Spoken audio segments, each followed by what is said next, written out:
ദൈവത്തിൻ്റെ അതിപരിശുദ്ധമായ നാമം വാഴ്ത്തപ്പെടുമാറാകട്ടെ. കർത്താവിൽ പ്രിയ സഹോദരി സഹോദരന്മാരെ, എല്ലാവർക്കും വേഗം വരുന്നവനായ യേശുക്രിസ്തുവിൻ്റെ നാമത്തിലുള്ള സ്നേഹവന്ദനം. ഞാനിന്ന് ഈ എറണാകുളത്തിനടുത്ത് പൂക്കാട്ടുപടിയിൽ നിന്നും ഒരല്പം ദൂരത്തിൽ കുഴുവേലിപ്പടി എന്നൊരു സ്ഥലമുണ്ട്. അവിടെ ഒരു ബഹുമാനപ്പെട്ട കർത്താവിൻ്റെ ദാസനെ കാണാനായിട്ട് വന്നതാണ്. പാസ്റ്ററുടെ പേര് ഷാജി ജോസഫ്.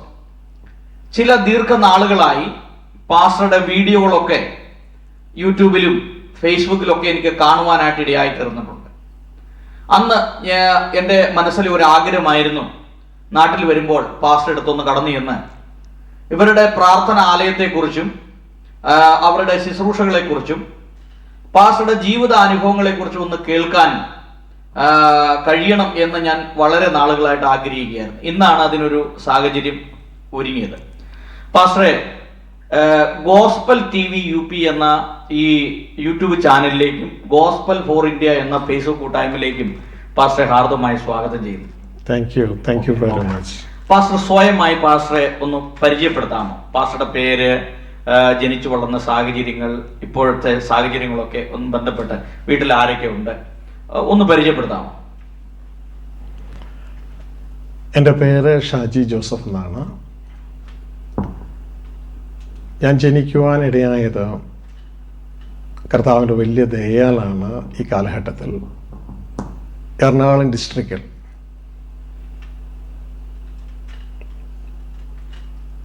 തൃപ്പൂണിത്തുറയ്ക്കടുത്ത് കൂരിക്കാട് എന്ന് പറയുന്ന ഒരു കുഗ്രാമത്തിലാണ് ജനിക്കുവാനായിട്ട് സ്വർഗത്തിലെ ദൈവം ഇടയാക്കിയത്.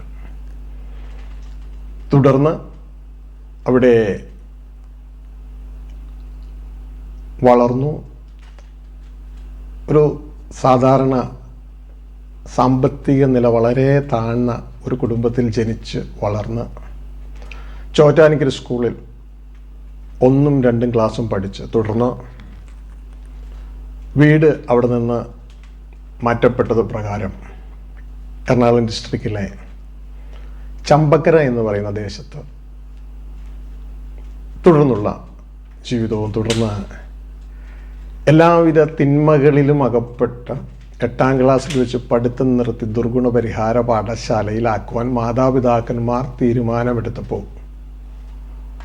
ഒരു ഹിന്ദു സഹോദരൻ്റെ അടുക്കൽ ട്യൂഷന് പോകാനും തുടർന്ന് ആ ഹിന്ദു സഹോദരൻ യേശുക്രിസ്തുവിനെ കുറിച്ച് എന്നോട് പറയുകയും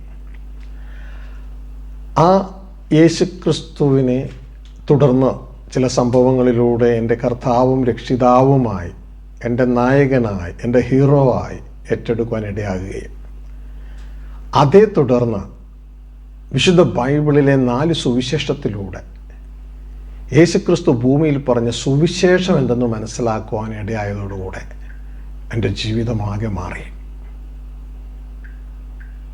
മനുഷ്യർക്ക് മുമ്പിൽ കൊള്ളരുതാത്തവനായ എന്നെ സ്വർഗത്തിലെ ദൈവം മനുഷ്യരുടെ ഒരു ആവശ്യ ഘടകമാക്കി മാറ്റി. എല്ലാവരുടെയും അല്ല, സത്യാന്വേഷികളുടെ മാത്രം. അങ്ങനെ സ്വർഗത്തിലെ ദൈവം ഞാൻ പോലും ആഗ്രഹിക്കാതെ ദൈവം ലോക സൃഷ്ടിക്ക് മുമ്പ് മുൻ നിയമിച്ചത് പ്രകാരം തൻ്റെ ശുശ്രൂഷ എൻ്റെ കയ്യിൽ ഭരമേൽപ്പിക്കുകയും ഒരു ശുശ്രൂഷയും അങ്ങോട്ടേക്ക് അന്വേഷിച്ചു പോകാതെ വിശുദ്ധ പൗലോസ് പറയുന്നതുപോലെ കൂലിക്കെടുത്ത വീട്ടിൽ 2 സംവത്സരം പാർത്ത് ദൈവരാജ്യത്തെയും യേശുക്രിസ്തുവിനെയും കുറിച്ചുള്ള സുവിശേഷം തൻ്റെ അടുക്കൽ വരുന്നവരെ അറിയിച്ച് മുന്നോട്ടേക്ക് പോകുന്നൊരു ശുശ്രൂഷ എറണാകുളം ഡിസ്ട്രിക്റ്റിൽ പൂക്കാട്ടുപടിക്കടുത്ത് കുഴുവേലിപ്പടി പഞ്ചായത്ത് റോഡ് എന്നറിയപ്പെടുന്ന സ്ഥലം, അവിടെ പ്രാർത്ഥനാലയം എന്ന ധ്യാന കേന്ദ്രത്തിൽ സ്വർഗത്തിൽ ദൈവം ചെയ്തുകൊണ്ടേയിരിക്കുന്നു. അപ്പോൾ തന്നെ എൻ്റെ ഭൗതിക ജോലിയുമായുള്ള ബന്ധത്തിൽ കഴിഞ്ഞ 32 വർഷമായി സ്വർഗത്തിലെ ദൈവം എന്നെ United Arab Emirates, Dubai, Ras al Khaimah എന്ന സ്ഥലങ്ങളിൽ പൗലോസിന് കൂടാരപ്പണി എന്നതുപോലെ എനിക്ക് ഒരു ബിസിനസ്സും ഏൽപ്പിച്ചിരിക്കുന്നു. എല്ലാം ദൈവനാമ മഹത്വത്തിനായി തീരട്ടെ. ഇപ്പോൾ പാസ്റ്റർ പറയാനായിട്ട് ഇടയായി തീർന്നു, ക്രിസ്ത്യാനിയായി ജനിച്ച പാസ്റ്റർ ഒരു ഹിന്ദു സഹോദരനിൽ നിന്നാണ് കർത്താവായ യേശുക്രിസ്തുവിനെ അറിയുവാനായിട്ട് ഇടയായി തീർന്നത്. ആ പശ്ചാത്തലം ഒന്ന് വിവരിക്കാമോ? അത് പൊതുവെ നമ്മളൊക്കെ ക്രിസ്ത്യാനികളെന്ന് അഭിമാനിക്കുന്ന, നമ്മുടെ പേര് കൊണ്ട് എല്ലാവരും ക്രിസ്ത്യാനികളാണ്. പലരും തോമസ് എന്നും ജോസഫ് എന്നും മത്തായി എന്നൊക്കെ പേര് എല്ലാവർക്കും ഉണ്ട്. പക്ഷേ കർത്താവായ യേശുക്രിസ്തുവിനെ യഥാർത്ഥമായി പാസ്റ്റർ കണ്ടെത്തിയത് ഒരു ഹൈന്ദവ സഹോദരനായിരുന്നു. എന്തായിരുന്നു ആ പശ്ചാത്തലം ഒന്ന് വിവരിക്കാമോ? ഞാൻ ആ ഹൈന്ദവ സഹോദരൻ്റെ അടുക്കൽ ട്യൂഷനായിട്ട് എൻ്റെ മാതാപിതാക്കന്മാരെ പറഞ്ഞു വിട്ടു. അപ്പം ഞാനവിടെ ട്യൂഷൻ അവരുടെ വീട്ടിൽ വരാന്തയിൽ ഇരുന്നായിരുന്നു ട്യൂഷൻ. ആ ട്യൂഷൻ പഠിച്ചുകൊണ്ടിരിക്കുന്നതിൻ്റെ ഇടയിൽ അദ്ദേഹം എന്നോട് ചോദിച്ചു, നിങ്ങൾ ക്രിസ്ത്യാനികൾ എന്ന് പറഞ്ഞിട്ട് എന്തുകൊണ്ട് ക്രിസ്തുവിനെ അനുസരിക്കുന്നില്ല എന്ന് ചോദിച്ചു. അപ്പോൾ ഞാനാകട്ടെ അദ്ദേഹത്തോട് തർക്കിച്ചു. കാരണം കത്തോലിക്കനായി ജനിച്ചു വളർന്ന ഞാൻ കത്തോലിക്ക സമുദായത്തിലെ കന്യാസ്ത്രീ അമ്മമാർ നടത്തുന്ന സ്കൂളിൽ വേദോപദേശം പഠിക്കുന്ന ആളാണ്. കുർബാന ചൊല്ലുന്ന അച്ഛൻ്റെ ഇടത്തും വലത്തും നിൽക്കുന്ന അൾത്താര ബാലന്മാരിൽ ഒരാളാണ്. ഇങ്ങനെ ഇരിക്കുന്ന എന്നോടാണ് ചോദിക്കുന്നത്. അപ്പോൾ ഞാൻ അദ്ദേഹത്തോട് പറഞ്ഞു, ഞങ്ങൾ ക്രിസ്തുവിനെയൊക്കെ അനുസരിക്കുന്നുണ്ട്. അപ്പോൾ അദ്ദേഹത്തിൻ്റെ വീടിൻ്റെ അകത്തേക്ക് പോയിട്ട് വിശുദ്ധ ബൈബിൾ എടുത്ത് പുറത്തേക്ക് വന്നു. അപ്പോൾ അദ്ദേഹത്തിന് ഹിന്ദു ഭവനമാണ്, പൂജയൊക്കെ നടക്കുന്നുണ്ട്, നിലവിളക്കെ ഇരിക്കുന്നുണ്ട്. പക്ഷെ ഇദ്ദേഹം ഡൽഹിയിലാണ് പഠിച്ചത്, ഒരു ബിടെക് എഞ്ചിനീയറാണ്. അവിടെ വെച്ച് രക്ഷയുടെ അനുഭവത്തിലേക്ക് വന്നൊരു സഹോദരനായിരുന്നു. അദ്ദേഹം തൻ്റെ ഭവനത്തിൻ്റെ അകത്തേക്ക് പോയി ബൈബിൾ എടുത്ത് വെളിയിലേക്ക് കടന്നു വന്നു. എന്നിട്ട് എന്നോട് പറഞ്ഞു, ദൈവം തന്ന 10 കൽപ്പന വായിക്കാൻ പറഞ്ഞു. ക്രിസ്ത്യാനിയായി ജനിച്ച് എനിക്കറിയത്തില്ല 10 കൽപ്പന ബൈബിളിൽ ഇട കിടക്കണേന്ന്. ഞാൻ തപ്പണ കണ്ടപ്പോൾ അദ്ദേഹം എനിക്ക് കാണിച്ചു തന്നു പുറപ്പാട് 20. അവിടെ ദൈവം തന്ന 10 കൽപ്പനയുണ്ട്, വായിക്കാൻ പറഞ്ഞു. അപ്പോൾ ഞാൻ ആ 10 കൽപ്പന വായിക്കാൻ തുടങ്ങി. അതിലാദ്യത്തേത് അടിമ വീടായ ഈജിപ്തിൽ നിന്ന് നിന്നെ കൊണ്ടുവന്ന ദൈവം ഞാനാവുന്നു, ഞാനല്ലാതെ വേറൊരു ദൈവം നിനക്കുണ്ടാകരുത്. അപ്പോൾ ഞാൻ അദ്ദേഹത്തോട് പറഞ്ഞു, ഇതൊക്കെ കന്യാസ്ത്രീ അമ്മമാർ ഞങ്ങളെ പഠിപ്പിച്ചിട്ടുള്ളതാണ്, എൻ്റെ ടീച്ചറെ. അപ്പോൾ അദ്ദേഹം പറഞ്ഞു രണ്ടാമത്തെ വായിക്കാൻ പറഞ്ഞു. ആ രണ്ടാമത്തെ വായിക്കാൻ പറഞ്ഞപ്പോൾ ഞാൻ രണ്ടാമത്തെ വായിച്ചു. മുകളിൽ സ്വർഗത്തിലുള്ളതോ താഴെ ഭൂമിയിലുള്ളതോ ഭൂമിക്കിടയിൽ ജലത്തിലുള്ളതോ ആയ യാതൊന്നിൻ്റെയും പ്രതിമയോ സ്വരൂപമോ നീ ഉണ്ടാക്കരുത്. അവയ്ക്ക് മുമ്പിൽ വന്ദിക്കുകയോ വണങ്ങുകയോ ചെയ്യരുത്. അങ്ങനെ ചെയ്താൽ ഞാൻ അസഹിഷ്ണുവാണ് ദൈവമാണ്, നിന്റെ 3, 4 തലമുറ വരെ ഞാൻ ശിക്ഷിക്കും. പക്ഷെ ഇങ്ങനൊരു വചനം ഞങ്ങൾ പഠിച്ചാൽ ഞങ്ങൾ കണ്ടില്ല. പിന്നെ താഴേക്ക് വായിച്ചപ്പോൾ എല്ലാം വ്യഭിചാരം ചെയ്യരുത്, കൊല ചെയ്യരുത്, ദൈവത്തിനാമത ഉപയോഗിക്കുന്നതെല്ലാം പഠിച്ചിട്ടുണ്ട്. പക്ഷെ ഇങ്ങനൊരു രണ്ടാമത്തെ കൽപ്പന ഞാൻ കേട്ടിട്ടില്ല. ഞാൻ വീട്ടിൽ വന്നു ഞങ്ങളെ പഠിപ്പിക്കുന്ന വേദോപദേശം പഠിക്കുന്ന ഒരു പിങ്ക് കളറുള്ള പുസ്തകമുണ്ട്. അതിലെടുത്ത് നോക്കിയപ്പോൾ അതിൽ 10 കൽപ്പനയുണ്ട്. പക്ഷേ ഈ ബൈബിളിൽ അദ്ദേഹം വായിച്ച രണ്ടാമത്തെ കൽപ്പന അതിലില്ല. അപ്പം ഞാൻ പെട്ടെന്ന് ചിന്തിച്ചു, ആള് കൊള്ളാലോ, ഇദ്ദേഹം കള്ള ബൈബിളായിരിക്കും കാണിച്ച് എന്ന ചിന്തയിൽ ഞങ്ങൾ സാധാരണ ബൈബിൾ വായിക്കാറില്ല. കത്തോലിക്ക അന്നത്തെ അല്ല, ഇന്നത്തെ കത്തോലിക്ക എനിക്കറിയില്ല. പകരം ഞങ്ങൾക്കൊരു പുസ്തകം തന്നിട്ടുണ്ട്, കുടുംബ ലിറ്ററച്ചി. ആ കുടുംബ ലിറ്ററച്ചി ബൈബിൾ പോലെയൊക്കെ തന്നെ പഠിച്ചൊരു പുസ്തകമാണ്. അതിൽ ഞങ്ങൾക്ക് ധാരാളം പ്രാർത്ഥനകളുണ്ട് ചൊല്ലാനായിട്ട്. ബർത്ത്ഡേ ദിവസം ചൊല്ലേണ്ട പ്രാർത്ഥന, വിവാഹത്തിൻ്റെ വാർഷികത്തിന് ചൊല്ലേണ്ട പ്രാർത്ഥന, എല്ലാ പ്രാർത്ഥനകളുണ്ട്. അപ്പം ഞങ്ങൾക്ക് അത് ചൊല്ലിയാൽ മതി. ഞങ്ങൾ നോർമലി ബൈബിൾ വായിക്കാറില്ല. ഈവൻ അച്ഛൻ്റെ ഇടത്തും വലത്തും നിൽക്കുമ്പോഴും ഞങ്ങൾക്ക് അരമനയെന്ന് ഇന്ന ദിവസം ഇന്നത് വായിക്കണമെന്ന് എഴുതിയിട്ടുണ്ടാവും. അതാ ഞങ്ങൾ വായിക്കുള്ളൂ. അപ്പോൾ ഞങ്ങളുടെ ബൈബിള് ഞങ്ങൾ വെച്ചേക്കണം, അലങ്കരിച്ച് വെക്കും. പൂവൊക്കെ ഇട്ട് ലൈറ്റൊക്കെ കത്തിച്ച് നടയെന്ന് പറയും അതിന്. ആ നടയെന്ന് ഞങ്ങളുടെ ബൈബിൾ എടുത്തു, POC ബൈബിൾ എടുത്ത് വായിച്ചു നോക്കിയപ്പോൾ ബൈബിളിൽ ഇദ്ദേഹം കാണിച്ച രണ്ടാമത്തെ കൽപ്പനയുണ്ട്. പക്ഷെ ബൈബിളിൽ നിന്ന് എടുത്തെഴുതി ഞങ്ങളെ പഠിപ്പിക്കുന്ന വേദോപദേശ പുസ്തകത്തിൽ ഈ രണ്ടാമത്തെ കൽപ്പന ഇല്ല. അപ്പം ഞാൻ ചിന്തിച്ചു, 10 1 പോയ ബാക്കി 9 ആവുള്ളൂ. പക്ഷെ ഇവിടെ 10 ഉണ്ടല്ലോ. അപ്പോൾ അത് തപ്പിച്ചെന്നപ്പോഴാണ് മനസ്സിലായത് 10ാമത്തെ കൽപ്പന 2ആയിട്ട് മുറിച്ചിട്ടിരിക്കുക. അതായത് നമ്മൾ വീട്ടിൽ അയിലയൊക്കെ മേടിക്കുമ്പോൾ വലിയ അയിലയാണെങ്കിൽ 2ആയിട്ട് മുറിക്കണ പോലെ ഈ 10ാമത്തെ കൽപ്പന 2ആയിട്ട് മുറിച്ചിട്ട് അതിൽ അന്യൻ്റെ ഭവനം, ഭാര്യ, ദാസൻ, കാള എന്ന് അതിനെ നീ മോഹിക്കരുതെന്നുള്ളത് ഭാര്യനെ അതിൻ്റെ ഇടയിൽ നിന്ന് എടുത്തിട്ട് അന്യൻ്റെ ഭാര്യയെ മോഹിക്കരുത് 9 ആക്കി, അന്യൻ്റെ വസ്തുക്കൾ മോഹിക്കുന്നുള്ളത് 10 ആക്കി. അപ്പോൾ ഇത് കാണുവാനായിട്ട് ഇടയായി. ഇത് ഞാൻ കണ്ട് അപ്പം എനിക്ക് മനസ്സിലായത് തട്ടിപ്പാണ്. ഓരോ സ്ഥലങ്ങളിലും ഓരോ വിഗ്രഹങ്ങൾ ഉണ്ടാക്കി വെച്ചിട്ട് അതിൻ്റെ മുമ്പിൽ ഒരു നേർച്ചപ്പെട്ടി. അപ്പം ഞാൻ എൻ്റെ അമ്മയോട് പറഞ്ഞു, എൻ്റെ അമ്മേ, ഇത് ഇങ്ങനെയാണ് സംഭവം, ഇതൊക്കെ വെറും പണം ഉണ്ടാക്കാനുള്ളൊരു തട്ടിപ്പ് മാർഗമായിട്ടാണ് കാണുന്നത്. ബൈബിളിൽ പറഞ്ഞിരിക്കുന്നു ഇങ്ങനെ ഒരു വിഗ്രഹം ഉണ്ടാക്കരുത്, അവയ്ക്ക് വന്നിക്കോ വണങ്ങിയോ ഒന്നും ചെയ്യരുത്, ഞാൻ അസഹിഷ്ണുമായ ദൈവമാണ്, നിന്റെ 3ഉം 4ഉം തലമുറ വരെ ശിക്ഷിക്കും. അതുകൊണ്ടാണ് നമ്മളുടെ വീട്ടിലെ എല്ലാ പ്രശ്നത്തിനും കാരണം.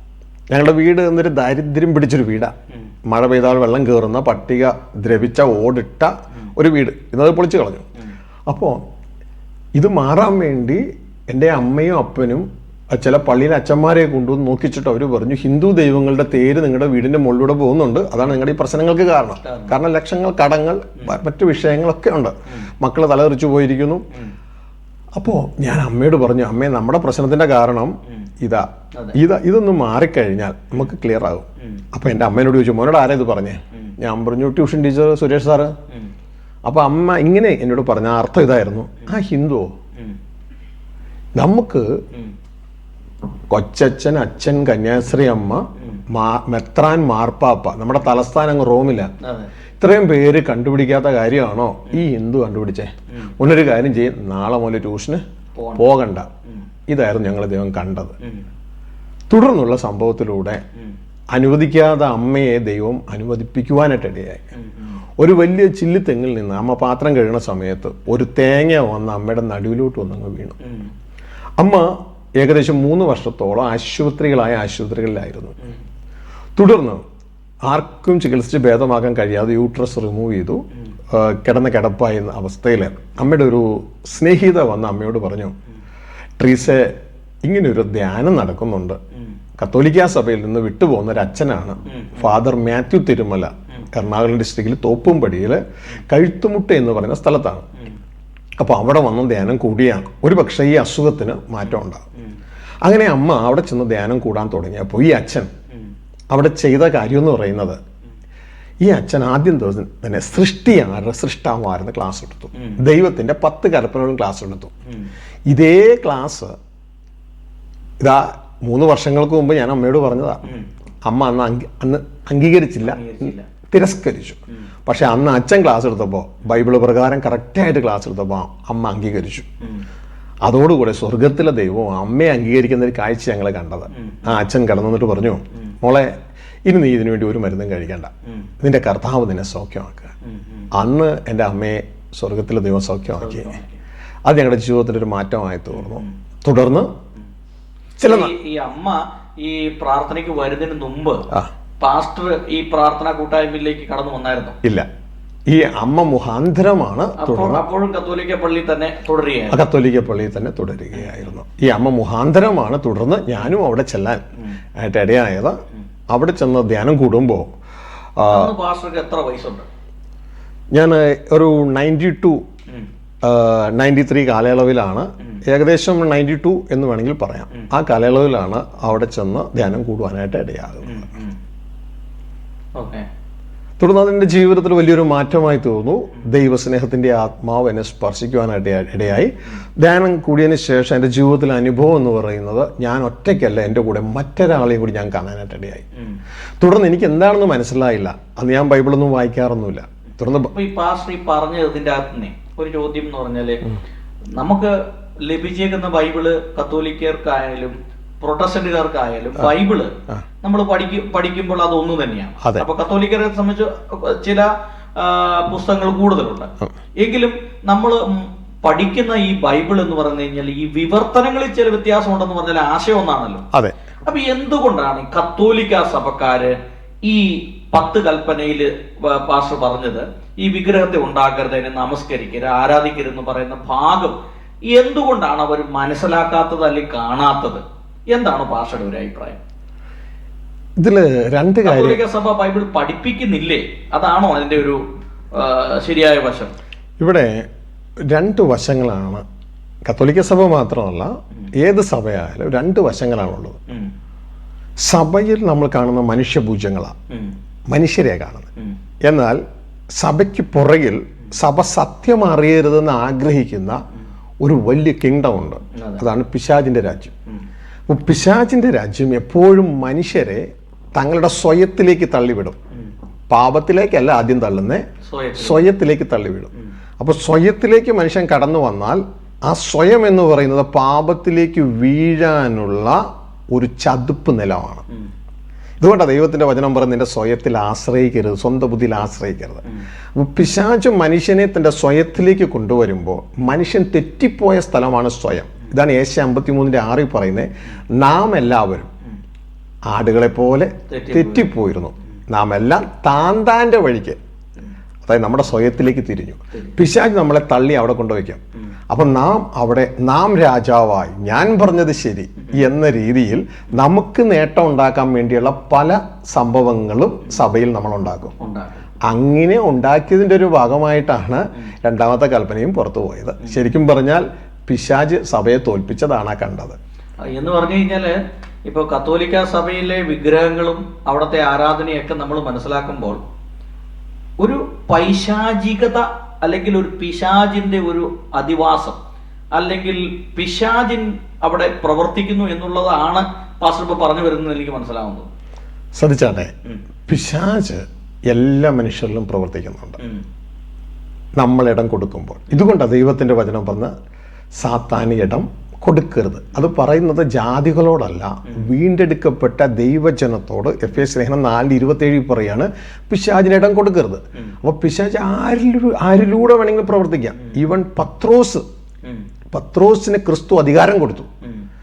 ഇതാ എൻ്റെ ജനത്തെ മേയ്ക്കുക, ഇതാ സ്വർഗരാജ്യത്തിൻ്റെ താക്കോലുകൾ ഞാൻ നിന്റെ കയ്യിൽ ഏൽപ്പിക്കുന്നു.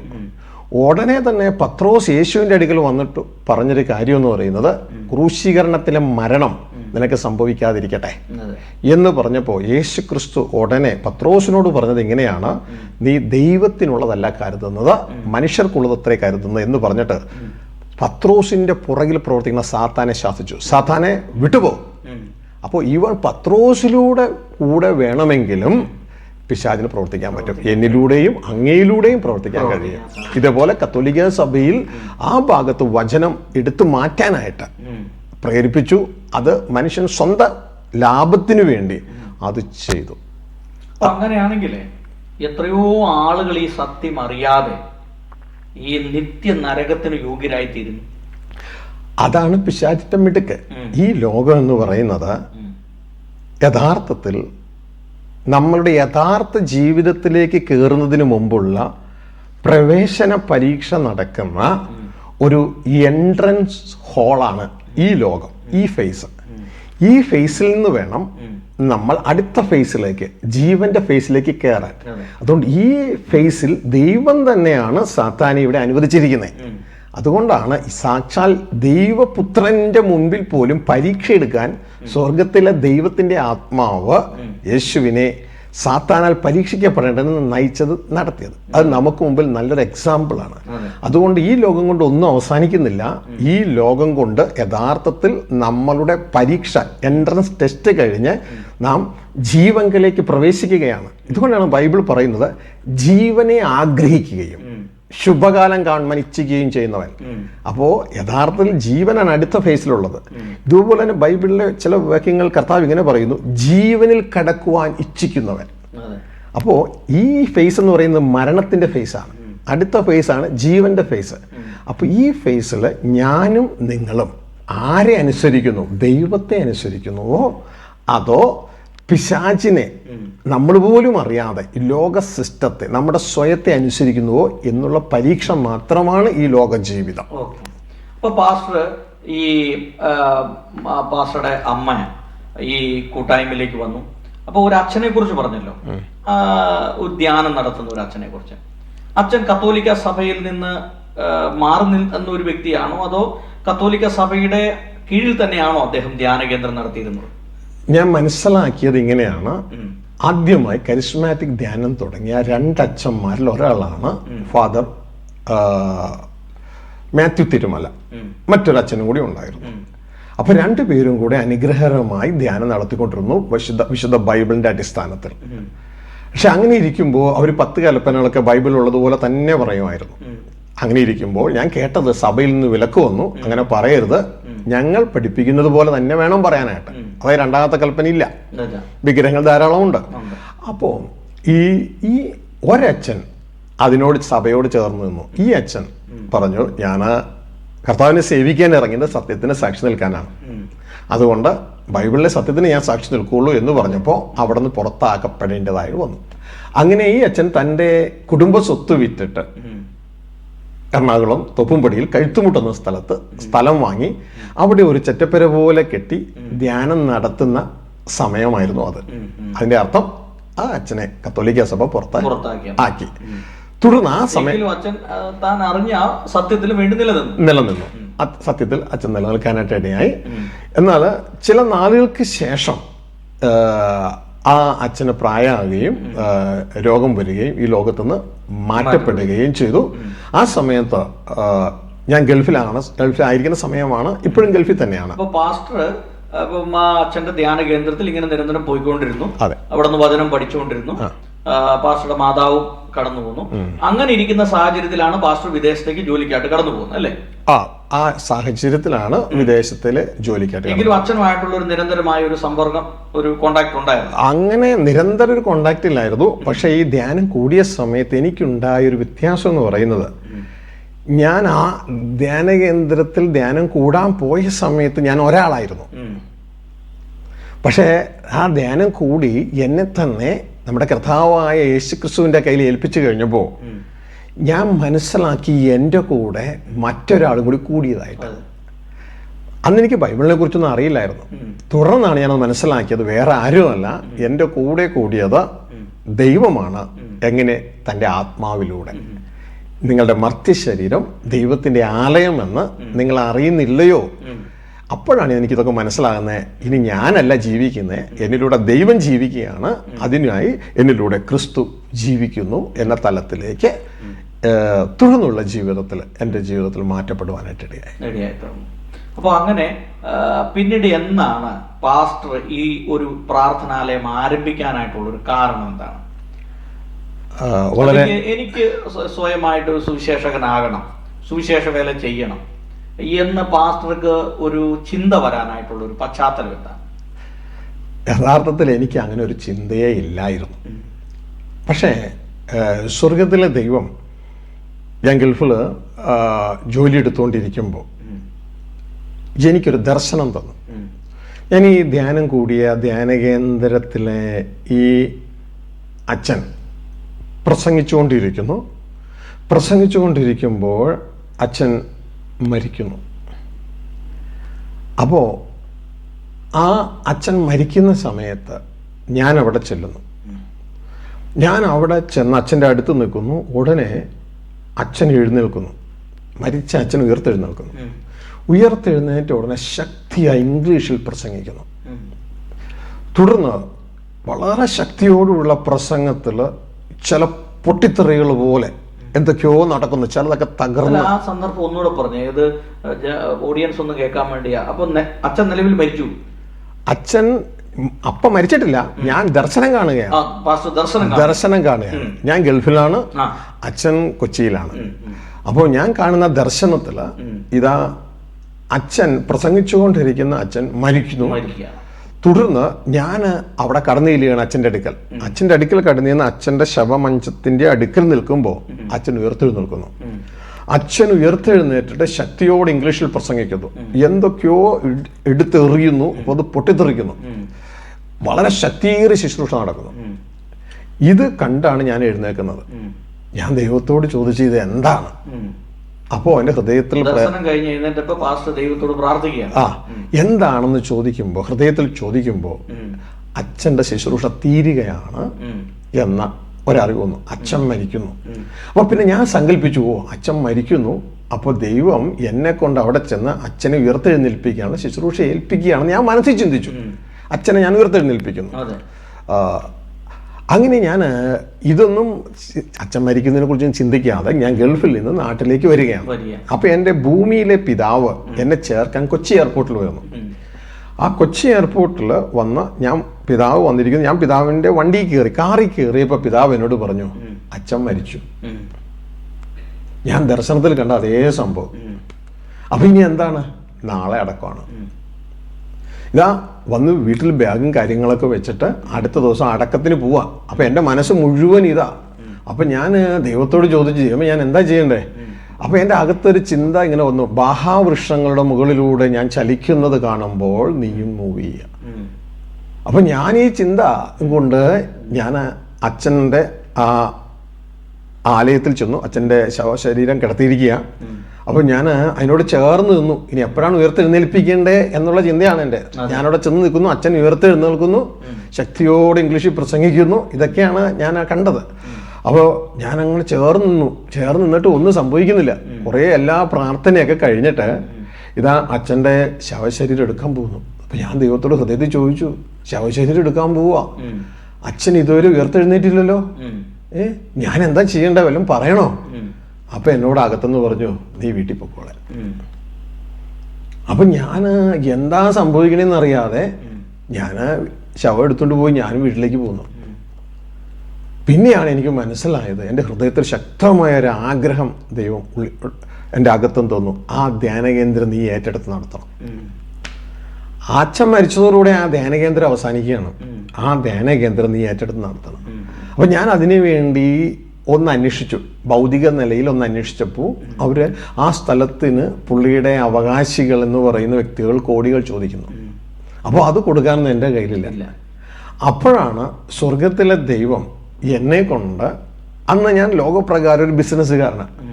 അപ്പോൾ എനിക്കൊരു പട്ടിക ചേരുന്ന രവിച്ചൊരു വീടൊക്കെ ആയിരുന്നുള്ളൂ. അപ്പോൾ നല്ല വീട് പണിയണം എന്നൊരു ആഗ്രഹം എൻ്റെ അകത്തുണ്ട്. അപ്പോൾ ലോകപ്രകാരം ഒരാൾ ചെയ്തതിനേക്കാൾ ഒന്നും കൂടി ബെറ്റർ ആയിട്ട് ചെയ്യണമെന്നൊരു ആഗ്രഹം. അപ്പോൾ എൻ്റെ ഒരു ആഗ്രഹം വീട് പണിയണം. അപ്പോൾ ഞാൻ പല വീടുകളൊക്കെ നോക്കി ഞാൻ തന്നെ ഒന്ന് വരച്ചു. എന്നിട്ട് എല്ലാവർക്കും 2 നില, അപ്പോൾ ആരും എൻ്റെ ഒപ്പം എളുപ്പം എത്തരുത്. എന്നാൽ ലോകപ്രകാരമുള്ള മനസ്സുകൊണ്ട് ഇനി 2 പോരാ, 3 നിലയുടെ ഒരു വീടാകട്ടെ എന്ന രീതിയിൽ 3 നിലയുള്ളൊരു വീടും അതിനോട് ചേർന്ന് ഒരു സ്വിമ്മിംഗ് പൂളും പ്ലാൻ ചെയ്തു. വലിയൊരു സ്വിമ്മിംഗ് പൂളും പ്ലാൻ ചെയ്തു.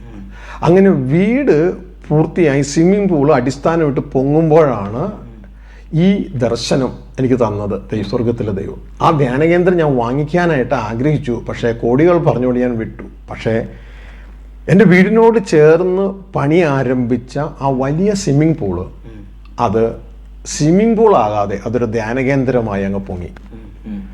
അങ്ങനെ ഏകദേശം 2022, 2003 സമയങ്ങളിൽ ആ ധ്യാനകേന്ദ്രം പൂർത്തീകരിക്കപ്പെട്ടു. അവിടെ എറണാകുളം തോപ്പുംപടിയിൽ നിന്നുപോയ ആ ധ്യാനം ഇതാ ഇപ്പോൾ അങ്ങ് ആയിരിക്കുന്ന ഈ പൂക്കാട്ടുപടി കഴുത്തുമുട്ട് പൂക്കാട്ടുപടി പഞ്ചായത്ത് റോഡ് എന്ന് പറയുന്ന സ്ഥലത്ത് ആ ധ്യാനം പുനരാരംഭിച്ചു. ഇപ്പോൾ ഏകദേശം 22 വർഷത്തിലധികമായി സ്വർഗത്തിലെ ദൈവത്തിൻ്റെ കൃപയാൽ ഇത് നടന്നു വരുന്നു. അനേക വ്യക്തികൾ ഇവിടെ കടന്നു വന്ന് ക്രിസ്തുവിനെ അറിയുവാൻ, വീണ്ടും ജനനം പ്രാപിപ്പാൻ, മാത്രമല്ല ക്രിസ്തു പ്രസംഗിച്ച സുവിശേഷമായ ദൈവരാജ്യം എന്തെന്ന് അറിയുവാൻ, ആ സുവിശേഷത്തിന്റെ ശക്തി അറിയുവാനൊക്കെ സ്വർഗത്തിലെ ദൈവം സഹായിക്കുന്നു. ഇപ്പോഴും സഹായിച്ചുകൊണ്ടേയിരിക്കുന്നു. ഇപ്പോൾ കഴിഞ്ഞ ആഴ്ച ഒരു ധ്യാനം കഴിഞ്ഞതേ ഉള്ളൂ. ഇനി ജൂലൈ 1-ാം തീയതി അടുത്ത ധ്യാനം. എല്ലാ മാസവും ആദ്യ തിങ്കളാഴ്ച ആരംഭിച്ച് ഞായറാഴ്ച തിരുവത്താഴ് ശുശ്രൂഷയോടും കൂടെ ശനിയാഴ്ച സ്നാന ശുശ്രൂഷയോടും കൂടെയാണ് ഇത് അവസാനിക്കുന്നത്. അപ്പൊ ഇവിടുത്തെ ഒരു വലിയ പ്രത്യേകത എന്ന് പറഞ്ഞാല് എല്ലാ മാസത്തിന്റെ ആദ്യ ദിവസം ആദ്യ തിങ്കളാഴ്ച ധ്യാനം ആരംഭിക്കും. അത് ഒരാഴ്ച നീണ്ടു നിൽക്കും. അപ്പം എങ്ങനെ, എത്ര മണിക്കാണ് ഈ ധ്യാനം ആരംഭിക്കുന്നത്, എത്ര മണിക്കാണ് അവസാനിക്കുന്നത്? തിങ്കളാഴ്ച രാവിലെ 10 മണിക്ക് തുടങ്ങും. 10 മണിക്ക് തുടങ്ങിക്കഴിഞ്ഞാൽ ആ ക്ലാസ്സുകൾ അഭിഷിക്തരായ പല ദേവദാസന്മാർ അവിടെ നിന്ന് ഇവിടെ നിന്നൊക്കെ കടന്നു വന്ന് അവരെ ശുശ്രൂഷിക്കും. പല പല ക്ലാസ്സുകളെ കുറിച്ചായിരിക്കും. ആത്മാവിലെ വീണ്ടും ജനനം, ദേഹിയിലെ സൗഖ്യം, അതാണ് ഇന്നർ ഹീലിംഗ്. അപ്പോൾ തന്നെ ശാരീരിക സൗഖ്യം, കുടുംബജീവിതം, പണം, ഫൈനാൻസ് എങ്ങനെ മാനേജ് ചെയ്യണം, ഇങ്ങനെയുള്ള കാര്യങ്ങളൊക്കെ ജനത്തിന് ബേസിക് ആയിട്ട് വേണ്ടതെല്ലാം പല ദേവദാസന്മാരുടെ ക്ലാസ് കൊടുക്കും. അത് തിങ്കളാഴ്ച 10 മണിക്ക് ആരംഭിച്ചാൽ പിറ്റേ ദിവസം രാവിലെ 5 മണി മുതൽ ശുശ്രൂഷ തുടങ്ങും. അടുത്ത ദിവസം മാത്രമേ 10 മണിക്കുള്ളൂ. പിറ്റേ ദിവസം 5 മണി മുതൽ ശുശ്രൂഷ തുടങ്ങി കഴിഞ്ഞാൽ രാവിലെ 5 മണിക്ക് പുതിയൊരു ശുശ്രൂഷ ഡെയിലി ഇവിടെ താമസിക്കുകയാണ്. കർത്താവിന്റെ കരുണയാൽ ഒരു 150ഓളം പേർക്ക് ഇവിടെ ശുശ്രൂഷ ചെയ്യാനുള്ള സൗകര്യം സ്വർഗത്തിലെ ദൈവം ഒരുക്കിയിട്ടുണ്ട്. അപ്പൊ ഇവിടെ ഈ ധ്യാനത്തിന് വരുന്ന ആളുകൾക്ക് ഇവിടെ താമസിക്കാനുള്ള സൗകര്യമുണ്ട്. ഏതാണ്ട് 150-ലധികം ആളുകൾക്ക് ഇവിടെ താമസിക്കാം. അപ്പൊ ഈ ഭക്ഷണവും കാര്യങ്ങളൊക്കെ എങ്ങനെയാ? അവർക്ക് അതിനെന്തെങ്കിലും ഫീസ് ഉണ്ടോ? ഇവിടെ ക്യാൻറ്റീൻ ഉണ്ട്. ഭക്ഷണമൊക്കെ ഇവിടെ തന്നെയാണ് ഉള്ളത്. ഭക്ഷണത്തിനും, അതായത് ഒരു ദിവസം 4 നേരം ഭക്ഷണമുണ്ട്. അങ്ങനെ ഒരാഴ്ച, ഞായറാഴ്ച വരെ അത് പോകും. അതിനെന്തെങ്കിലും ഒരു ഫീസ് ഈടാക്കുന്നുണ്ടോ? ജസ്റ്റ് ഒരു നോമിനൽ ഫീസ് ആയിട്ട് 500 രൂപ. 500 രൂപ എന്ന് പറയുന്ന ഒരു ഫീസ് അല്ല. കാരണം ഒരാഴ്ച ഒരാൾക്ക് താമസിച്ച് ഭക്ഷണം കഴിച്ച് പോകുന്നതിന് 500 രൂപ ഫീസുള്ളൂ. 500 രൂപ ഫീസുള്ളൂ. മാത്രമല്ല, ഈ 500 രൂപ പോലും തരാനില്ല. ഞങ്ങൾക്ക് വചനം കേൾക്കണമെന്ന് ആഗ്രഹിക്കുന്ന എത്ര പേരുണ്ടോ അവർക്കെല്ലാം സൗജന്യമായിട്ട് ഇവിടെ വന്ന് ദൈവവചനം കേട്ട്. അപ്പൊ ഇവിടുത്തെ ഒരു പ്രത്യേകത, രോഗികളായിട്ടുള്ളവര് അതുപോലെ മറ്റ് ഏത് രീതിയിൽ ബുദ്ധിമുട്ട് അനുഭവിക്കുന്നവർക്കും ഇവിടെ കടന്നു വരാം. ഇവിടെ താമസിച്ച് ഒരാഴ്ചത്തെ ധ്യാനം കൂടാം. 500 രൂപയെ ഫീസ് ഈടാക്കുന്നുള്ളൂ. ഇനി ആർക്കെങ്കിലും ഫീസ് തരാനില്ല, സാമ്പത്തിക ബുദ്ധിമുട്ട് അനുഭവിക്കുന്നവർക്ക് ഞങ്ങൾക്ക് ഇവിടെ വന്ന് പ്രാർത്ഥിക്കണം, യേശുവിനെ കണ്ടെത്തണം, സുവിശേഷം കേൾക്കണം, അതിനുശേഷം ഞങ്ങൾക്ക് സ്നാനപ്പെടണം. ഇപ്പൊ ഒരാൾ വന്ന് രക്ഷിക്കപ്പെട്ട് അദ്ദേഹത്തിന് സ്നാനപ്പെട്ട് വേണം പോകണമെന്ന് ചിന്തിച്ചാൽ അതിനുള്ള വ്യവസ്ഥ ഇവിടെ ഉണ്ട്, അല്ലേ? അതെ, അതെ, ദൈവം ഒരുക്കിയിട്ടുണ്ട്. അപ്പൊ ആർക്ക് വേണേലും ഇവിടെ കടന്നു വരാം. ഇവിടെ താമസിച്ച് ഇവിടെ നിങ്ങൾക്ക് ഈ മീറ്റിങ്ങിൽ പങ്കെടുക്കാം. അതൊരു വലിയൊരു നല്ലൊരു കാര്യമായിട്ടാണ് എനിക്ക് ഫീൽ ചെയ്യുന്നത്. കാരണം പല ആളുകളും വിദേശത്തു നിന്നൊക്കെ കടന്നു വരുന്ന ആളുകൾക്ക് നാട്ടിൽ വന്ന ഒരു കുറച്ച് ദിവസം ധ്യാനം കൂടാനും പ്രാർത്ഥിക്കാനും ഇനി സ്നാനപ്പെടണോ താല്പര്യമുള്ളവർക്ക് സ്നാനപ്പെടാനും നല്ലൊരു വേദിയായിട്ടാണ് ഞാനിതിനെ മനസ്സിലാക്കുന്നത്. മാത്രമല്ല, ഇത് ഈ ലോകത്ത് നമുക്ക് സ്വൈര്യം തരത്തില്ല. ഫോണും അതും ഇതൊക്കെ ആയിട്ട് ഒരാഴ്ച അതൊക്കെ ഓഫ് ചെയ്ത് ദൈവത്തോട് കൂടെ ഇരുപ്പാൻ, ആ ദൈവിക നിറവിലേക്ക് വരാൻ പറ്റിയ ഒരു അന്തരീക്ഷം, പ്രത്യേകിച്ച് ദൈവത്തിന്റെ ദാസന്മാർക്ക് യഥാർത്ഥം ഞാൻ ബൈബിൾ കോളേജൊക്കെ പഠിച്ച ആളാണ്. ബൈബിൾ കോളേജൊക്കെ പഠിച്ചെങ്കിലും അവിടെ യേശുക്രിസ്തു പ്രസംഗിച്ച സുവിശേഷമായ ദൈവരാജ്യവും ദൈവരാജ്യത്തിലെ പൗരനായ പുതിയ സൃഷ്ടിയും എന്ന സബ്ജക്റ്റ് ഇല്ല. എന്നാൽ ഇവിടുത്തെ മെയിൻ സബ്ജക്റ്റ് യേശു പ്രസംഗിച്ച സുവിശേഷമായ ദൈവരാജ്യവും ദൈവരാജ്യത്തിലെ പൗരനായ പുതിയ സൃഷ്ടിയുമാണ്. വിശുദ്ധ പൗലോസ് അപ്പോസ്തലൻ പറയുന്നു, ഇനി ജഡത്തിലെ നിയമങ്ങളല്ല, പരിച്ഛേദന, അഗ്രചർമ്മം ഒന്നുമല്ല, പുതിയ സൃഷ്ടിയാണ് കാര്യം. കാരണം ബാക്കിയൊക്കെ മരണത്തിന്റെ കീഴില്ല. അപ്പോൾ അതിനെക്കുറിച്ച് വ്യക്തമായൊരു നല്ലൊരു അടിസ്ഥാനം ദൈവദാസന്മാർക്ക് ഈ ക്ലാസ്സുകളിലൂടെ കിട്ടും. അങ്ങ് തുടർന്ന് അവർക്ക് ദൈവസന്നിധിയിൽ നിന്ന് ധ്യാനിച്ച് അത് വളർത്തിയെടുത്ത് അത് തൻ്റെ ജനത്തെ അറിയിക്കുന്നുവെങ്കിൽ അത് എറ്റേണലി വലിയ പ്രോഫിറ്റായിട്ട് മാറുവാനായിട്ട് ഇടയാകും. നമ്മുടെ ജീവിതത്തിൽ എന്ത് സമ്പാദിച്ചെന്ന് പറഞ്ഞാലും നമ്മുടെ ആത്മാവിനെ നഷ്ടമാക്കിയാൽ നമ്മൾ ഈ ലോകത്തിൽ എന്ത് നേടിയെന്ന് പറഞ്ഞിട്ടും കാര്യമില്ല. അപ്പൊ എത്ര കോടികളുണ്ടെന്ന് പറഞ്ഞിട്ടും കാര്യമില്ല. ഏത് നിമിഷവും തകർന്നു പോകാവുന്ന ഒരു ലോകത്തിലാണ് നമ്മൾ ആയിരിക്കുന്നത്, നമ്മുടെ ജീവിതം. അപ്പോൾ നമ്മളുടെ ജീവിതത്തിൽ, ഈ തിരക്കേറിയ ജീവിതത്തിൽ പണം ഉണ്ടാക്കണം എന്നുള്ള വലിയൊരു ആവേശത്തോടു കൂടി ജീവിക്കുന്ന ആളുകളൊക്കെ മനസ്സിലാക്കേണ്ട ഒരു കാര്യം, അല്പസമയമെങ്കിലും ദൈവത്തോടൊത്ത് ഒന്ന് ആയിരിക്കും. അതിന് നല്ലൊരു അവസരമാണ്. ഇവിടെ കടന്നു വന്നാൽ നിങ്ങൾക്ക് നല്ല ശാന്തതയുള്ളൊരു ഹോളാണത്. പുറത്തുനിന്ന് യാതൊരുവിധമായ സൗണ്ടുകളും ഇല്ല. ഫോണുകളൊക്കെ ഓഫാക്കി വെച്ച് ഇവിടെ ഇരുന്ന് വചനം കേട്ട് യഥാർത്ഥമായി ക്രിസ്തുവിലായി തീരാൻ, പൗലോസ് പറഞ്ഞ പോലെ പുതിയ സൃഷ്ടിയാകുക എന്നുള്ളതാണ് കാര്യം. പുതിയ സൃഷ്ടിയായി ദൈവരാജ്യത്തിന്റെ, സ്വർഗരാജ്യത്തിന്റെ പൗരനായി തീരാനാണ് ഇവിടുത്തെ ഏറ്റവും പ്രധാനപ്പെട്ട ഒരു ടീച്ചിങ് എന്ന് പറയുന്നത്, അല്ലേ? കാരണം എറ്റേണൽ വാല്യൂ ഉള്ളതിനെ ഫോക്കസ് ചെയ്യുന്നത്. വാല്യൂ ഇല്ലാത്ത പലതും ഉണ്ട്, അതൊക്കെ നല്ലതാണ്, പക്ഷേ എറ്റേണലി വാല്യൂ ഇല്ല. നമുക്ക് ഇവിടെ രോഗസുഖത്തിന്റെ ക്ലാസ് ഉണ്ട്. കഴിഞ്ഞ ധ്യാനത്തിന് തന്നെ ഒരാളുടെ സാക്ഷ്യം പറഞ്ഞത് ഇങ്ങനെയാണ്, ദേവദാസനെ അങ്ങ് കൈവച്ച് പ്രാർത്ഥിക്കാൻ പറഞ്ഞു, ഞാൻ കൈവച്ച് പ്രാർത്ഥിച്ചൊരു മുഴയായിരുന്നു, പ്രാർത്ഥിച്ച് കഴിഞ്ഞപ്പോൾ മുഴ കാണാനില്ല. ഇതൊക്കെ നല്ല കാര്യമാണ്, പക്ഷെ ഇതിന് എറ്റേണലി വാല്യൂ ഇല്ല. മനസ്സിലാവുന്നുണ്ടോ? പത്രോസിന്റെ അമ്മായിയമ്മ സൗഖ്യമായി പനിയിൽ നിന്ന്, നല്ല കാര്യമാണ്, പക്ഷെ എറ്റേണലി വാല്യൂ ഇല്ല. അതൊക്കെ യേശു ക്രിസ്തുവിൽ കൂടുതൽ വിശ്വസിപ്പാനും ആശ്രയിപ്പാനും നമുക്ക് കാരണമാക്കുന്നു. യേശുക്രിസ്തുവിലുള്ള ജനനവും യേശുക്രിസ്തുവാകുന്ന തലയോളമുള്ള വളർച്ചയുമാണ് നമ്മളെ സ്വർഗസ്ഥ പിതാവെങ്കിൽ എത്തിക്കുന്നത്. അതിനാണ് എറ്റേണൽ വാല്യൂ ഉള്ളത്. അത് ഈ പഴയ മനുഷ്യനല്ല, പുതിയ സൃഷ്ടിയായ ആ ദൈവപുത്രനാണ്, ക്രിസ്തു ക്രിസ്തുവിലുള്ള വളർച്ചയാണ്. അതാണ് നമുക്ക് എറ്റേണലി വാല്യൂ ഉള്ളത്. അതിലേക്ക് ഫോക്കസ് ചെയ്യണം.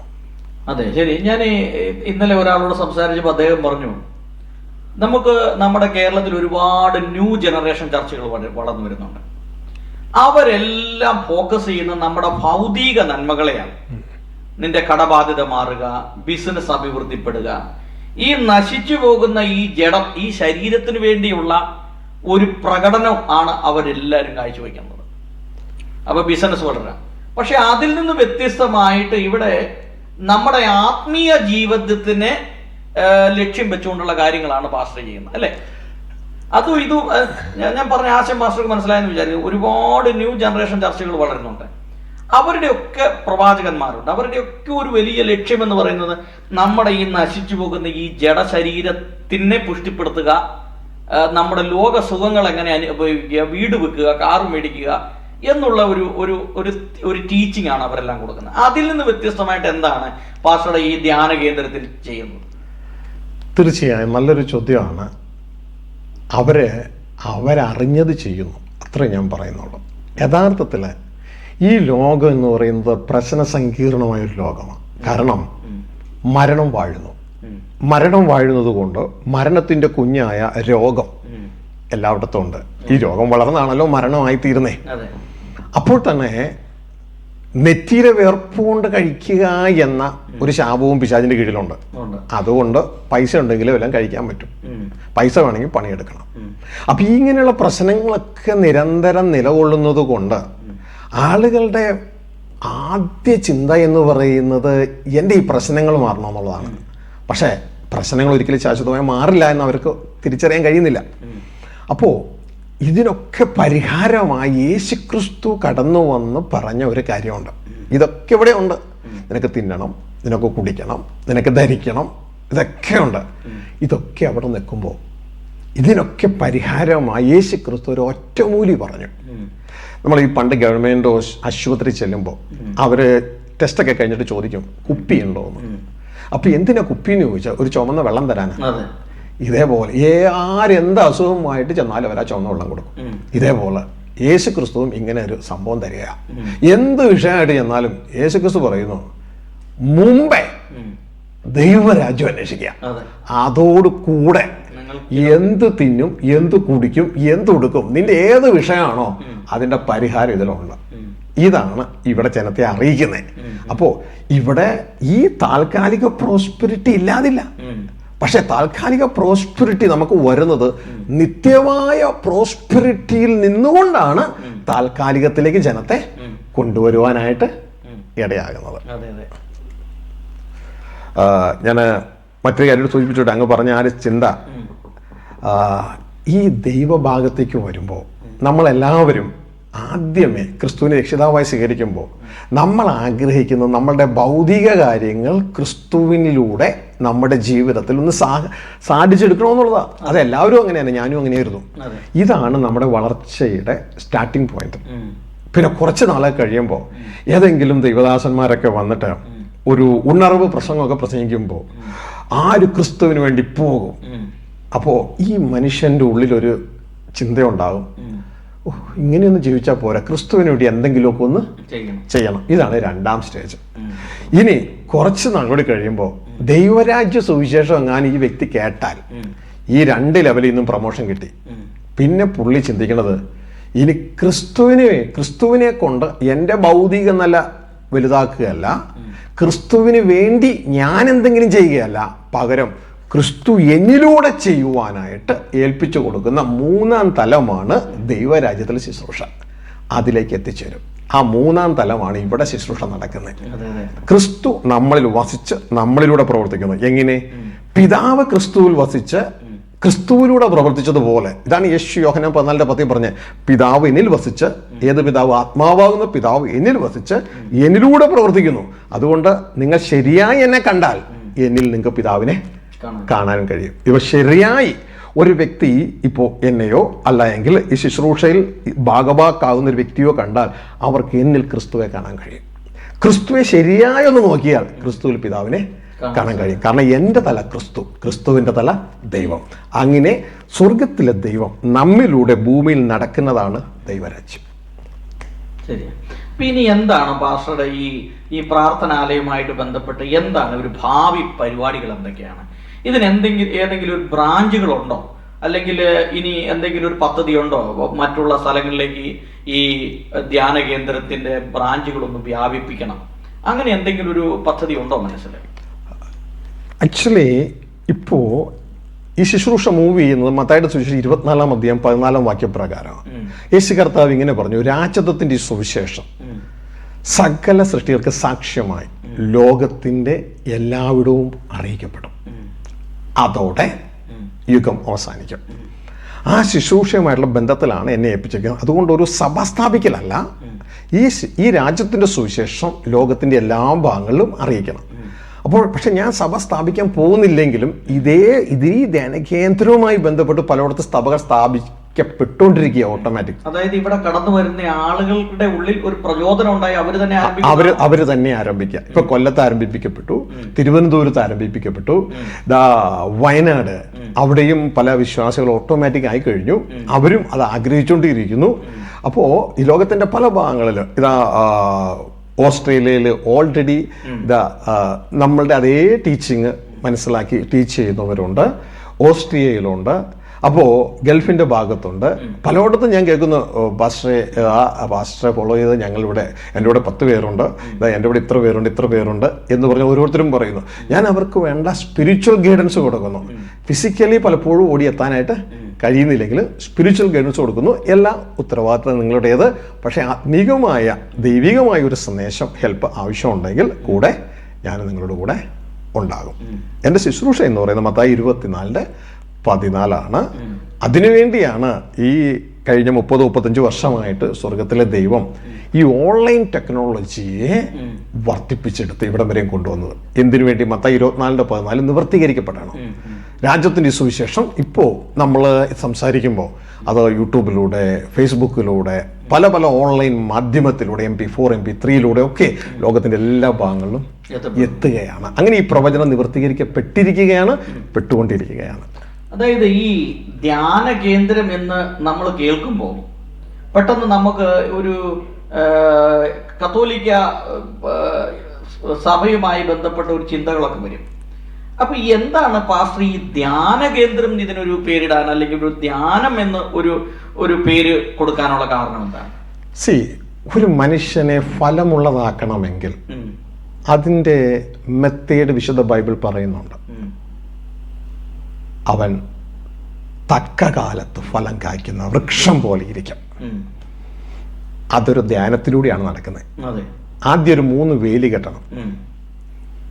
അല്ല, ഞാൻ ചോദിക്കുന്നത് എൻ്റെ ഒരു ചോദ്യമൊന്ന് സ്പഷ്ടമാക്കാം. അപ്പം ഒരു 10 മണിക്ക് ആളുകളുണ്ട്. അപ്പൊ ഞങ്ങളുടെ പെന്തക്കോസ്തുകാരുടെയൊക്കെ ഒരു പ്രാർത്ഥന എന്ന് പറഞ്ഞു കഴിഞ്ഞാൽ വരുന്നു, ഒരു 3-4 പാട്ട് പാടുന്നു, ആത്മാവിൽ നിന്ന് ആരാധിക്കുന്നു, പിന്നെ ഒരു വചനമൊക്കെ പറയുന്നു. അത് ഞങ്ങളുടെ ആളുകളൊക്കെ പ്രസംഗിക്കുമ്പോൾ ഒരു ബൈബിൾ ക്ലാസ് പോലെ ഒന്നും പ്രസംഗിച്ച ആളുകൾക്ക് ഇഷ്ടപ്പെടില്ല. അവരുടെ ഇഷ്ടം എന്ന് പറഞ്ഞു കഴിഞ്ഞാൽ എത്ര ശക്തമായിട്ട് ഒച്ചയിൽ ഒരാൾക്ക് ഓടി നടന്ന് പ്രസംഗിക്കാൻ പറ്റൂ, അങ്ങനെയുള്ളവരെയാണ് ഞങ്ങൾ കൂടുതൽ ആത്മീകർ എന്ന് ഞങ്ങൾ മനസ്സിലാക്കുന്നത്. ഞങ്ങൾ പറഞ്ഞാൽ ഞങ്ങൾ പെന്തക്കോസ്തുകാരുടെ കാര്യം പറഞ്ഞേ. അപ്പൊ മനസ്സിലാക്കുന്നത് അതിൽ നിന്ന് വ്യത്യസ്തമായിട്ട് പാസ്റ്റർ ഒരു ധ്യാനം എന്ന് പറയുമ്പോൾ 10 മണിക്ക് ആരംഭിച്ചിട്ട് എന്താണ് അതിന്റെ ഒരു പ്രവർത്തന രീതികളൊന്ന് പറയാമോ? അല്ലെങ്കിൽ ഒരു പ്രോഗ്രാം ആരംഭിക്കുമ്പോൾ സ്വാഗതം, പാട്ട്, അതായത് ഇങ്ങനെ പറഞ്ഞു വരുന്ന പോലെ എങ്ങനെയാണ് അതിന്റെ ഒരു മെത്തേഡ്, പാസ്റ്ററുടെ ആ പ്രാർത്ഥനാ ശൈലി, ഈ ധ്യാനത്തിന്റെ ഒരു രൂപരേഖ എന്ന് പറയാമോ? ഇവിടെ രൂപരേഖ പറയുന്നതിന് മുമ്പ് ലക്ഷ്യം പറയാം. എന്നിട്ട് ലക്ഷ്യത്തിൽ എത്താൻ വേണ്ടിയാണ് ഈ രൂപരേഖകളൊക്കെ. കാരണം ഇവിടെ ഒരു വ്യക്തി കടന്നു വരുമ്പോൾ ദൈവം ഒരു റോ മെറ്റീരിയൽ ഞങ്ങളുടെ കയ്യിൽ ഏൽപ്പിക്കുകയാണ്. ആ വ്യക്തിയെ ക്രിസ്ത്യാനിരൂപനാക്കി സ്വർഗരാജ്യത്തിന് അവകാശിയാക്കി മാറ്റുക എന്നുള്ളതാണ്. അപ്പോൾ അതിന് വേണ്ടത് മത്തായി 11:29 പ്രകാരം യേശുവിനോട് പഠിക്കുക എന്നുള്ളതാണ്. മറ്റത് യേശുവെ സ്തുതിക്കുക എന്നുള്ളവരാ ഒരു മെത്തേഡാ. അത് നല്ല കാര്യമാണ്. പക്ഷേ യേശു പറഞ്ഞു, നിന്റെ സോളിന് ആശ്വാസം കിട്ടണമെങ്കിൽ, മത്തായി 11:29, ഞാൻ സൗമ്യതയും താഴ്മയും ഉള്ളവനാകിയാൽ നിങ്ങൾ എൻ്റെ മുഖമേറ്റ് എന്നോട് പഠിപ്പിൻ. അപ്പൊ ഈ പഠിപ്പിക്കൽ മെത്തേഡാണ്, യേശുവോട് പഠിപ്പിക്കുന്ന മെത്തേഡാണ് ധ്യാനം, വചന ധ്യാനമായി ഈ ജനത്തിൽ സ്റ്റെപ്പ് ബൈ സ്റ്റെപ്പായിട്ട് പറഞ്ഞു കൊടുക്കുന്നത്. അങ്ങനെ യേശുവോട് പഠിച്ച് 2 ലെവലിലാണ്. ഒന്ന്, യേശു യോഹന്നാൻ 20:21 പറയുന്നത് പോലെ, എൻ്റെ പിതാവ് എന്നെ അയച്ചതുപോലെ ഞാൻ നിങ്ങളെ അയക്കുന്നു. അതാണ് ഭൗതിക ലോകത്തിലേക്കുള്ള ഒരു അയക്കൽ. അപ്പോൾ തന്നെ ഒരു അപ്പോയിൻമെന്റ് ഓർഡർ നമുക്ക് മുൻ നിയമിച്ചിട്ടുണ്ട്. റോമ 8:29, തൻ്റെ പുത്രൻ അനേക സഹോദരന്മാരിൽ ആദ്യജാതനാകേണ്ടതിന് അവൻ്റെ സ്വരൂപത്തോട് അനുരൂപമാകുവാൻ നമ്മളെ മുൻ നിയമിച്ചിരിക്കണം. അത് നമ്മളുടെ അകത്തെ മനുഷ്യനാണ്. അപ്പോൾ ഈ 2 തലത്തിലേക്ക് ജനത്തെ ഒരുക്കുവാൻ, ഒന്ന് മിനിസ്ട്രിയുടെ പൂർണ്ണതയിലേക്ക്, മറ്റത് ഈ വ്യക്തിയുടെ യഥാസ്ഥാനത്തിലേക്ക്, അകത്തും പുറത്തുമുള്ള ശുശ്രൂഷയ്ക്ക് ഈ വ്യക്തിയെ ഒരുക്കിയെടുക്കാൻ വേണ്ടിയാണ് ഈ ധ്യാനത്തിൻ്റെ ആ ഇനീഷ്യൽ സ്റ്റെപ്പ് ഇവിടെ നടക്കുന്നത്.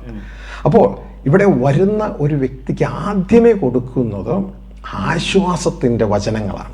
കാരണം ഈ ലോകത്തുനിന്ന് തളർന്ന് മറ്റുള്ളവരാൾ ത്യജിക്കപ്പെട്ട് ഒരുപക്ഷെ ജീവിത പങ്കാളി തള്ളി, മക്കൾ തള്ളി, രോഗിയായി ജയിലിൽ നിന്ന് വരുന്നത്, പിന്നെ തനിക്ക് ശുശ്രൂഷകളൊന്നും ഇല്ലാതെ വരുന്നു പാസ്റ്റർമാർ, ഇങ്ങനെ പലരും ഉണ്ടാകും. അപ്പോൾ ഇവർക്ക് ആദ്യമേ വേണ്ടത് ആശ്വാസം. അപ്പോൾ ആശ്വാസത്തിൻ്റെ വചനമാണ് ഇവർക്ക് ആദ്യമേ കൊടുക്കുന്നത്. അപ്പോൾ ആശ്വാസത്തിൻ്റെ വചനത്തിൽ ദ മെയിൻ ഇൻഗ്രീഡിയൻ്റ് എന്ന് പറയുന്നത് യേശു ക്രിസ്തുവിൻ്റെ ആലോചനയാണ്. ഇതാ, മുമ്പേ നീ ദൈവരാജ്യം അന്വേഷിക്കുക, അതോട് കൂടെ നിന്റെ ഈ വിഷയങ്ങളുടെ മേൽ പരിഹാരം. അതായത് ഈ വ്യക്തിക്ക് ഒരപ്പനുണ്ട് എന്ന്, ഒരു ഓണറുണ്ട് എന്ന്, അനാഥനല്ല എന്ന് ഈ വ്യക്തിയെ പറഞ്ഞു മനസ്സിലാക്കി ക്രിസ്തുവിൽ ഈ വ്യക്തിയെ ആ സ്വർഗസ്ഥ പിതാവുമായി ലിങ്ക് ചെയ്യിക്കുകയാണ്. അതോടുകൂടെ ഞങ്ങളുടെ പണി കുറഞ്ഞു. ദൈവത്തിൻ്റെ ശക്തി ക്രിസ്തുവിലൂടെ ഈ വ്യക്തിയിലേക്ക് പായാൻ തുടങ്ങും. അത് പിന്നെ ഉള്ള ശുശ്രൂഷ മുഴുവൻ ഈ പായുന്നത് വചനത്തിലൂടെ കൂട്ടിക്കൊണ്ടുവരിക, കൂട്ടി വരുത്തി ഈ വ്യക്തിയെ ക്രിസ്തുവിൽ തികഞ്ഞവനാക്കി കൊണ്ടുവരിക. അതാണ് ഇവിടെ ചെയ്യുന്നത്. അതായത് നമ്മുടെ ആൽഫ ആൻഡ് ഒമേഗ ക്രിസ്തുവാണ്. ആൽഫ ആൻഡ് ഒമേഗ എന്ന് പറഞ്ഞാൽ A to Z, സകലത്. ഒരുവൻ ക്രിസ്തുവിലായവൻ പുതിയ സൃഷ്ടിയായി. അവിടെയാണ് ആരംഭം. പിന്നെ നമ്മുടെ വളർച്ച ക്രിസ്തു ആകുന്ന തലയോളമാണ്. അപ്പൊ ആരംഭവും അവസാനവും നമ്മുടെ ക്രിസ്തുവിലാണ്. മനസ്സിലാവുന്നുണ്ടോ? അതിലേക്ക് അവനെ പെർഫെക്റ്റ് ചെയ്തുകൊണ്ട് സകലത്തിൻ്റെയും ആരംഭവും അവസാനവുമായ സ്വർഗസ്ഥ പിതാവിലേക്ക് എത്തിക്കുകയാണ് ഇവിടെ ചെയ്യുന്നത്. അപ്പോൾ ആ ഇവിടുത്തെ നമ്മുടെ വളർച്ചയുടെ ലക്ഷ്യം ക്രിസ്തു എന്ന തലയോളം എത്തുക, നമ്മുടെ യാത്രയുടെ ലക്ഷ്യം സ്വർഗസ്ഥ പിതാവിങ്കൽ എത്തിച്ചേരുക. ഇതാണ് യേശു പറഞ്ഞ, ഞാൻ തന്നെ വഴിയും സത്യവും ജീവനുമാണ്, എന്നിലൂടെ അല്ലാതെ ആർക്കും പിതാവിൻ്റെ അടുക്കൽ എത്തുവാൻ കഴിയില്ല. അപ്പൊ ലക്ഷ്യം പിതാവിൻ്റെ അടുക്കൽ എത്തുകയാണ്, എന്നാൽ വളർച്ച ക്രിസ്തുവാകുന്ന തലയോളമാണ്.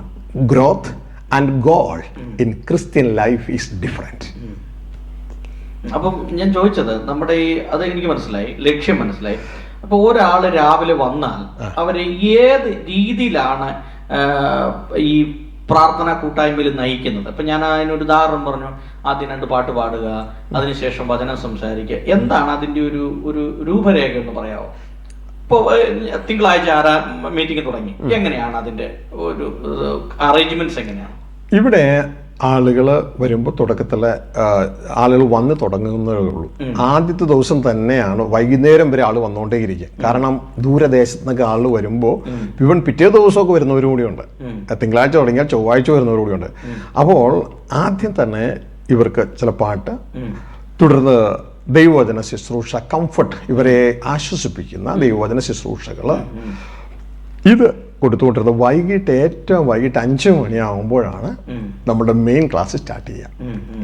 അതുവരെയും ഇവരെ ആശ്വസിപ്പിക്കുക. എന്നാൽ ഇവരുടെ ജീവിതവുമായി ബന്ധപ്പെട്ട നിങ്ങളുടെ ജീവിതത്തിൽ എന്തുകൊണ്ട് വിഷയങ്ങൾ വന്നു എന്ന് അവരെ പഠിപ്പിക്കുന്ന, എഡ്യൂക്കേറ്റ് ചെയ്യുന്ന തലത്തിൽ ദൈവദാസന്മാർ ശുശ്രൂഷിക്കും.